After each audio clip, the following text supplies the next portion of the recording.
ایک غریب بوڑھا لکڑہارا اپنے بڑے سے کنبے کے ساتھ جنگل کے قریب واقع ایک چھوٹی سی جھونپڑی میں رہتا تھا۔ اس کے بیٹے اور بیٹیاں کم عمر تھے۔ اس کی بیوی کھانا پکانے، صاف ستھرائی، کپڑے دھونے اور بچوں کی دیکھ بھال میں مصروف رہتی تھی۔ بوڑھا جنگل میں جا کر لکڑیاں کاٹ کر لاتا تھا اور اسے ایک گٹھری میں باندھ کر اپنے گدھے پر لادتا اور قریبی گاؤں کے بازار میں جا کر بیچ دیتا، اور اس طرح کنبے کا گزارا ہوتا تھا۔ ایک دن جب بوڑھا اپنے کام میں مصروف تھا تو اسے ایک گرجدار دھاڑ سنائی دی۔ اس نے اپنا کلہاڑا نیچے رکھا اور خاموشی سے سننے لگا۔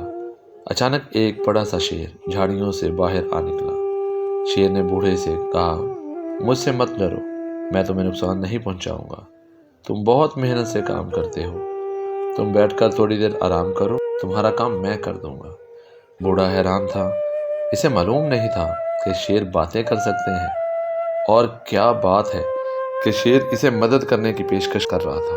اس نے کہا، تم کتنے مہربان ہو پیارے شیر۔ بوڑھا ایک درخت کے نیچے آرام کر رہا تھا جب کہ شیر کام کر رہا تھا۔ شیر نے جلدی ہی ساری لکڑیاں کاٹ دی۔ بوڑھے اور شیر نے مل کر لکڑیوں کو ایک گٹھری میں باندھ کر گدھے کی پیٹھ پر لاد دیا۔ بوڑھے نے شیر کا شکریہ ادا کیا اور لکڑیاں بیچنے چلا گیا۔ اگلے دن پھر شیر آیا اور اس بوڑھے کی دوبارہ مدد کی۔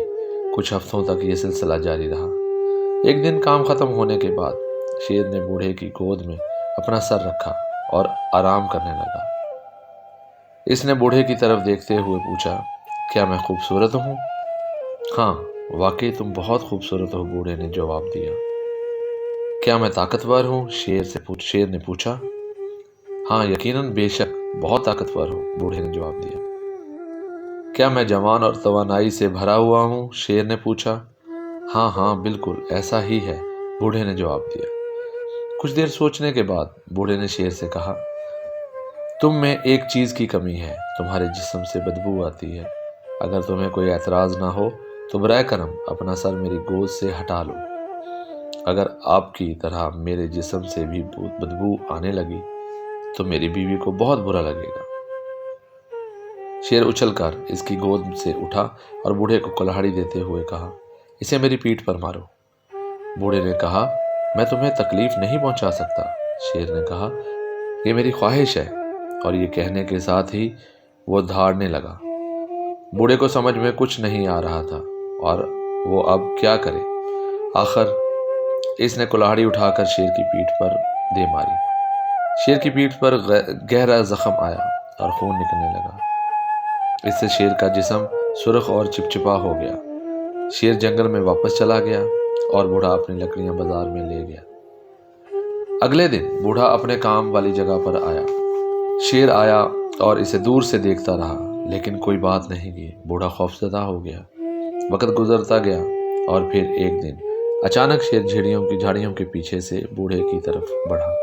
اس نے بوڑھے سے کہا، میری پیٹھ کی طرف دیکھو، زخم کا کوئی نشان ہے؟ بوڑھے نے غور سے دیکھا، لیکن اسے کہیں کلہاڑی سے لگے ہوئے زخم کا نشان نظر نہیں آیا۔ وہ بالکل ٹھیک ہے، کوئی نشان نہیں ہے، بوڑھے نے کہا۔ ہاں، شیر نے جواب دیا، کلہاڑی کا زخم تو ٹھیک ہو گیا ہے، لیکن تمہارے سخت الفاظ کا زخم ابھی تک میرے دل پر موجود ہے، جو کبھی ٹھیک نہیں ہو سکتا۔ مجھے ہمیشہ یاد رہے گا کہ تم نے میری بدبودار جلد کے بارے میں جو کہا تھا۔ اب تم اس جنگل کو چھوڑ دو، ورنہ میں تمہیں کھا جاؤں گا۔ اور یہ کہنے کے ساتھ ہی وہ گرجدار آواز سے دھاڑنے لگا۔ بوڑھا جنگل چھوڑ کر چلا گیا۔ اس دن سے اسے تمام شیروں سے خوف محسوس ہونے لگا۔ اسی وجہ سے دوسرے لوگ بھی اب شیروں سے خوف زدہ رہنے لگے ہیں۔